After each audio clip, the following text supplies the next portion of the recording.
I nominate Nico and McCoy.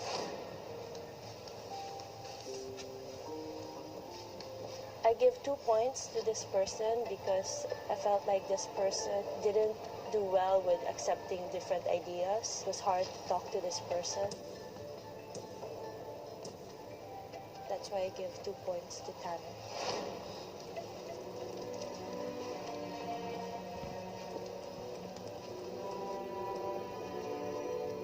Ang susunod ay ikaw, Maymay.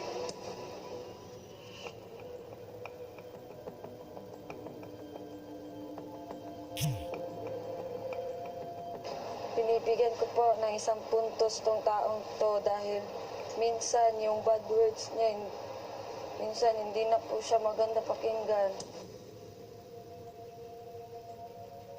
Binibigyan ko po si Kuya Nick.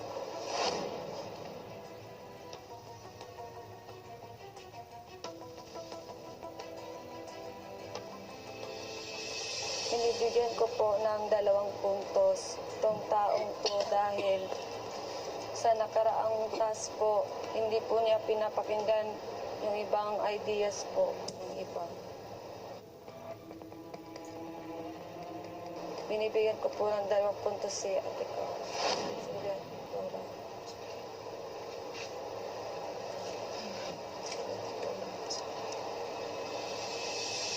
Tanner, Cora, Jinri, Nico at McCoy. Kayo ang nakakuha ng pinakamaraming boto sa gabing ito. Kayo ang mga nasa listahan ng mga nominado sa linggong ito.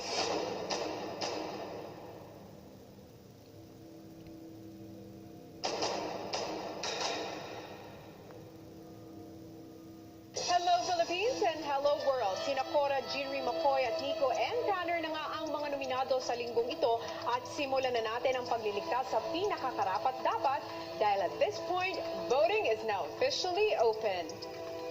Pagkatapos ng harapang nominasyon, oras na para muling pumili kung sino kinakora. Gusto kong ma-improve sarili ko.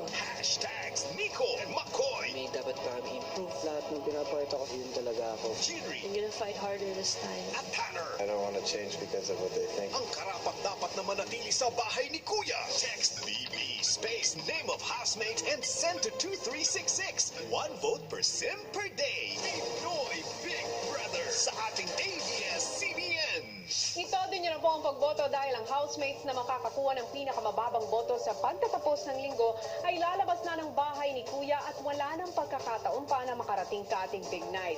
Samantala, si Kuya nga po ay magbibigay ng 5 Dream Team Challenges ngayong huling 3 linggo ng ating edisyon. Kapag nanalo ang ating mga housemates sa 3 sa mga challenges na ito, 7 ang makakarating sa ating big night at tatawagin nating Lucky 7. At para sa first Dream Team Challenge, narito panoorin nating lahat.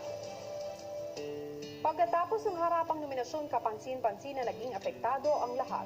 When you get the most roses and the most points, it kind of sucks. Tonight's nomination made me feel more like I don't belong in this group. Most of the reasons I was nominated is because of who I am, because I'm not particularly as warm as this culture, so it kind of irritates me. It makes me feel like I'm an outsider. Hindi ko talaga naisip na ganun kadami, Kuya. Dami kong nakuhang roses. Wala pang Valentine's Day. So yun, syempre masakit. Feeling mo na parang hindi na natutuwa sa'yo yung mga housemates mo or... Hindi, ano ba? Tao lang tayo. Tao lang tayo. Walang magbabago. Pagluluto ko nga kay Lason eh. Malungkot po kayo pero hindi ko man po siya dinibdib talaga kasi siguro sa sobrang pagiging pakatotoo ko, hindi ako takot manominate kung ano yung makita nila sa akin. Yun talaga ako, Kuya. You still love me? I will still love you. I'm not. No hard feelings, dude. Really. Yeah, I don't want to change who I am just because of what they think of me. Maybe ask them to accept me for who I am. No hard feelings. Just a game. It's my 3rd nomination. It's just harder when it's face to face in front of everyone. They tell me my mistakes and my flaws. feels awful. Sobrang powerful ng salita ng tao na kaya makasakit. Tagos eh. Sa pag-stay ko po dito, ito po ang pinakamahirap. Buti nga, walang below the belt na nagsalita sa atin. Igagamitin ko na nga lang pong gabay yung mga sinabi lang negative sa akin, kuya, para i-improve ko yung sarili ko. Hindi maganda. Wala palang tinatagong galit. Maya-maya muling tinipon ni Kuya ang Dream Team para sa isang mahalagang anunsyo. Dream Team, ipinatawag ko kayo dito dahil isang makasaysayang paglalakbay ang inyong gagawin. Dahil tulad ng inyong napag-alaman, mula sa Big Four ay may pagkakataon kayong gawin. Lucky 7 ang makakaabot sa dulo. Ngunit bago mangyari ito, kailangan muna ninyong harapin ang mga Dream Team Challenges na aking inihanda. At kinakailangan ninyong mapanalunan ang 3 out of 5 mula rito bilang isang grupo. Gaano ba kayo kahanda gawin ito? Nais kong ipaalam sa inyo na magaganap na ang inyong unang Dream Team Challenge ngayon. Para sa unang Dream Team Challenge, mahahati ang housemates sa dalawang grupo. Isa ay maninirahan sa pool area habang ang isa naman ay sa activity area. May 7 golden balls na kailangan nilang ilipat mula sa pool area papunta sa activity area. At para magawa ito, kailangan muna nilang padaanin ang mga bola sa mga kaukulang butas na nasa ibabaw ng bakod na naghihiwalay sa dalawang lugar. Bawal nilang hawakan ang bola kaya didiskartehan nila kung paano maipapasa ang bola sa mga kasama.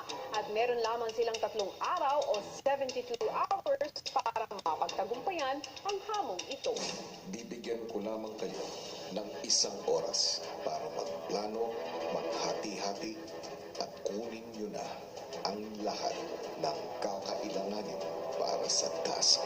Matapos ang 1 oras, wala nang makakapasok sa loob ng bahay ko. Susunod! Ate Mai, yung lahat ng stick. Ayun yung plan and eat na kayo? Dito na ito kakain sa labas na wala nang time eh. Gusto niyo kisses, Mike? Mag-iwalay. Sige po, ipag-color. Sino? Si kisses ang Polaria? Ikaw lang sa activity. No, I'm okay. Gusto ko po kuya ng trust at saka ng respeto po nila.